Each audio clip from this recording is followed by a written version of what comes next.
How's everybody? I'd like to congratulate you all for surviving the most depressing day of the year. Did you know that Mundy was called Blue Mundy? And there's some pseudoscience that they've done all this calculation of how far out we're from the holidays and how long it is till we get summer. And so they declared the third Monday of January the most depressive day of the year.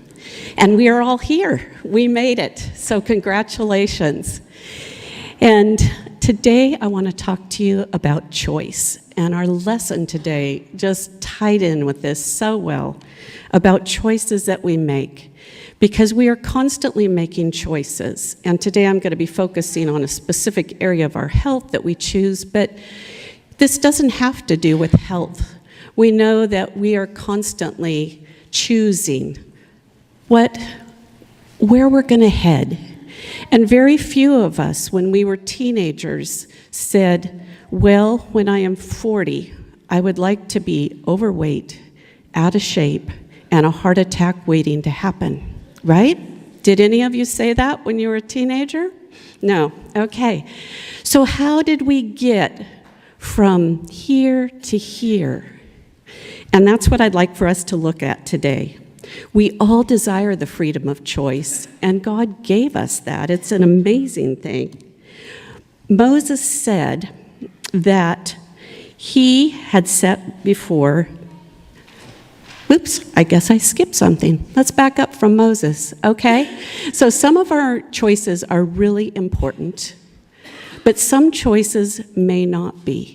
They're what we call 1-degree choices. So if you were heading across the United States to walk across and you've decided you're headed towards Boston, but each day you go 1 degree off of the way you were originally headed, will you end up in Boston?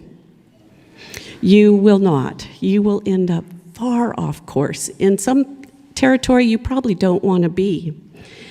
And so Moses said to the people, I have set before you life and death, blessing and cursing. Therefore choose life, that both you and your descendants may live. So we get up each day, we decide if we're going to get up, right? Isn't that a choice? Then we decide what we're going to wear, what we're going to eat. Will I be happy today? What will I do with my day? We're constantly making choices. But were you surprised a little bit that I said happy today? Can you choose happiness? Is that something you get to choose? Well, scientists have actually researched that, believe it or not. And they say that 50% of our happiness is a set point that we're born with. Your genetics, your biology have decreed whether you're sort of going to be a cheerful person or you're going to be just a little grumpy person. But that's only 50%. 10% is circumstances that happen to you. Now, I like to think that circumstances, if I suddenly was told I had $1 million, what if you were told you had $1 million? Would you be happier? We like to think that, right? But studies have been done about that too. And they found that people who, let's see, I want to quote their correct income. They earn more than $10 million annually. That should make you happy, right? Well, they were only slightly happier than their staff and blue-collar employees. All right, so 10%, our circumstances give us 10% of our happiness. That leaves us with, mathematicians, how much am I left with? 40%. So what about it? You have a choice. We don't have to stay at that set point that we were born with. And we don't have to be regulated by our circumstances. But it takes work. It takes a commitment. Ooh, we don't like that word so much, right? But it has to be intentionally practiced. Happiness is not something you find. It is something you create. Let that sink in for just a minute. So it isn't what you're born with. It isn't your circumstances. You have a choice, and you can create happiness. Well, how do you do that? Can you buy it at a store? Can you just say, okay? Well, here are some ways to increase your overall sense of happiness. Gratitude, and we've talked about that before and how that impacts our health. Acts of kindness and generosity. Savoring life's joys, and I loved Mike's story because that fits with it. Are we looking at those little things that God sends to us every day? That, yes, I did just see a butterfly. And Jessica called last night. She said, oh, Mom, I know you wished you were with me this week, but guess how many moose I saw this week? 5. And one day, a mom with 2 babies. So those moments of joy, are we savoring those things, celebrating good news?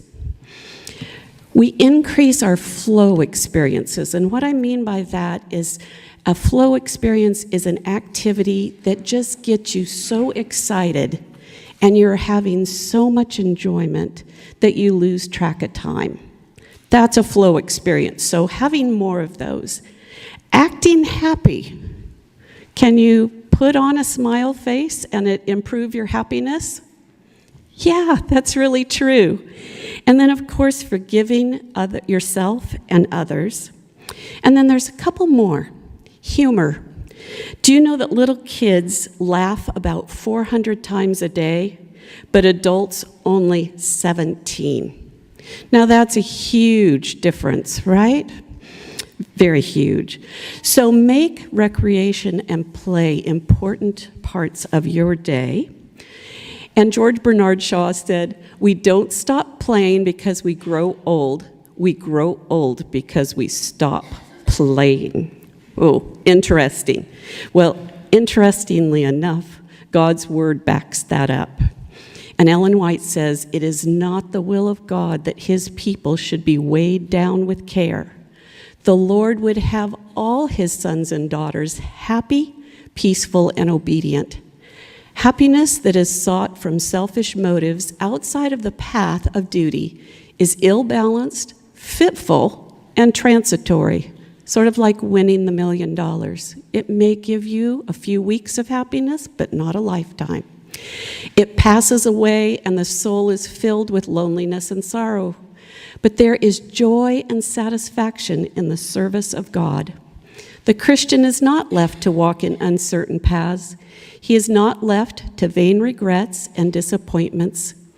If we do not have the pleasures of this life, so you don't win that $1 million, you may still be joyful in looking to the life beyond.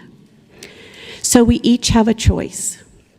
We can become old, grumpy, unhealthy, and a pain to live with, or we can start choosing something different. Jesus says, I have come that they might have life and have it to the full. And so I'm praying that each of you choose to have an abundant life every day. God bless.